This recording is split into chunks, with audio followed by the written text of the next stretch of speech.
कहो सिरिया, इ का सवेरे सवेरे बच्ची लपेटत हऊ? इतना लपेट तू लगाए रह तू कहाँ ले जात हो कुल? शरीरिया में रच्चो दिखाई तो चाहे हाँ? शरीर में रच्चो दिखाई भी तो चाहे कि हाँ बिटिया हमारे घरे के खात पिए था, खाते पीते खान देख ले फिर से चिकोटा ऐसे हमें सब सोची झूठ बोला तो देख ले रची ये हमें बकोटी लेते हो तू। हम सब इतना तो है खियाई थे पियाई थे कि रच के तू मोटाई जा, तू मोटा था खा तू नहीं।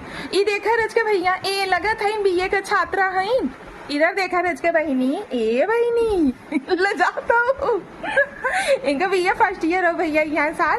और इनका देखा रची क्या बढ़िया से खा थे, कई बजे था 8 बजे था। चाय टोस्ट खाए रहो कुछ? कई टोस्ट खाए रहो बिट्टी? 3 थे। अच्छा कहाँ लाई जा तू कुल बिट्टी? 8 बजे भाई चाय टोस्ट खाओ फिर 8 बजे नाश्ता करो तो का नाश्ता है भाई? कौन सा नाश्ता कर रही हो? दिखाओ।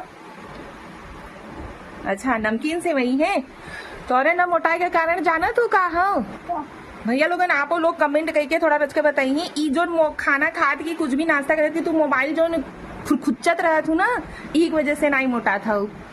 मोबाइल कम ध्यान दो और खाना पे ज्यादा ध्यान देना। सब तो एक अच्छा 4-5 पे बैठाई दे